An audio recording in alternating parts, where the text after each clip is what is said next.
Hey, welcome everybody. Jason Rosen back here with Dr. Jared Bergman. We're here to do another video when it comes to the Hedron products that we carry. And today we're going to talk about these awesome glasses right here that we're styling. And we apologize for the reflection off the screen, but they serve a very vital purpose, especially for those of us sitting in front of a computer all day. Dr. Bergman, why don't I kind of hand it over to you? You can talk a bit about these glasses, why they were developed, and how they compare versus your traditional blue blockers that are out there. And I'll just hand it over to you. All right, great, thank you. Yeah, so we have electromagnetic hygiene, basically, that we have to take care of, okay, especially at night. So we have to pay attention to that, especially for sleeping. So the pineal gland gets blue light in many different ways, even from a light bulb, from the TV before bed, which a lot of people do, or from reading off of that tablet at night, right? So this blue light goes in, and it's very hard on, especially at that time of day, which is in the evening time, around 5 o'clock in the evening. It's very hard on the rods and the cones in the eye, but also the pineal gland has rods and cones to it as well. And the pineal gland major function is to, one of its major functions is to create melatonin. And when the blue light enters, it decreases the body's ability to create this melatonin.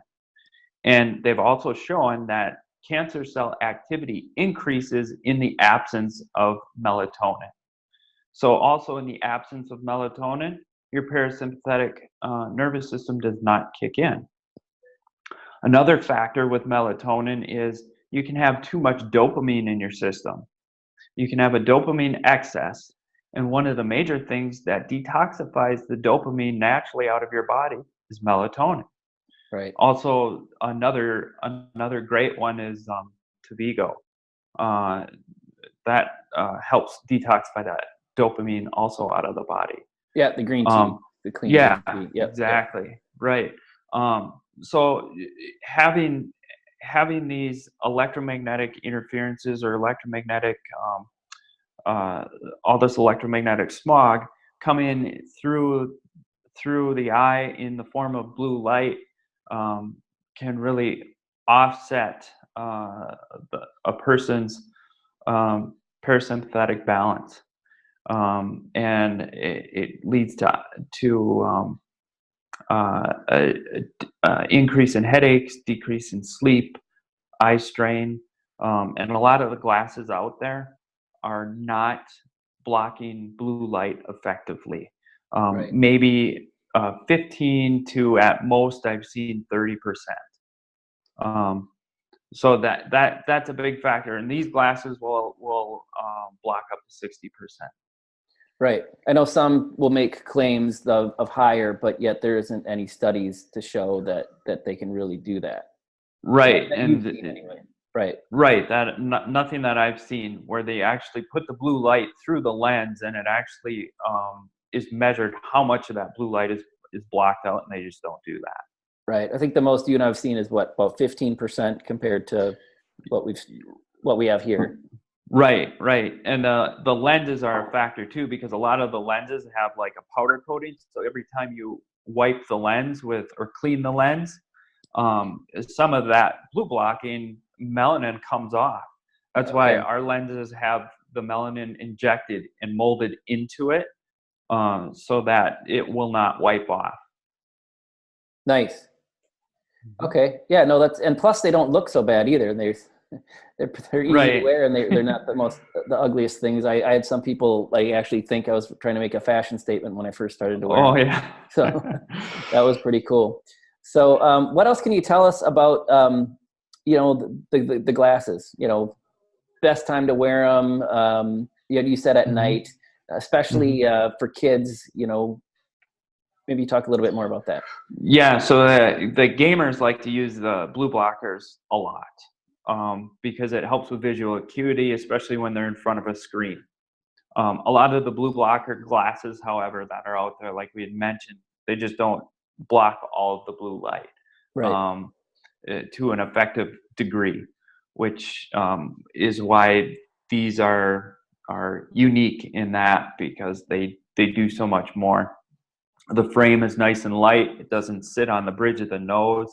There's a special polymer that we use, so it's extremely flexible. So I can do this, and then it pops right back to where it's supposed to be, and you can compress them and sit on them, and they're not going to pop, and the lens isn't going to slam out or anything like that. Yeah. So yeah, there are many factors that we've put into these glasses to ensure that they do their job, and they last, and that they last. So like your prime candidates here are going to be obviously your kids that are just overwired at night, to definitely just sit them on these when they do their screen time before their homework.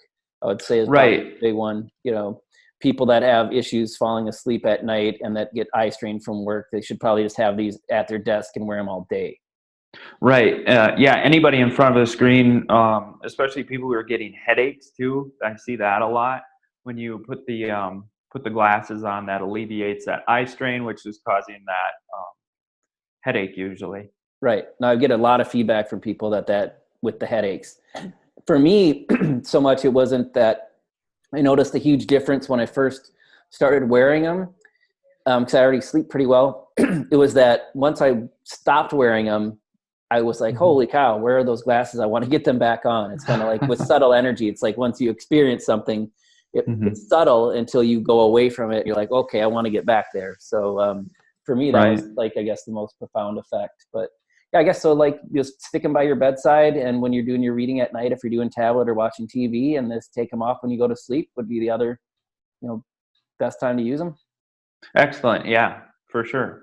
All right. Well, thanks for coming on with me, and hopefully this is some good information for our docs and our patients, and keep up the great work with all the stuff that you make, and we'll see you next time for our next video. Thanks, Dr. Berglund. Thank you.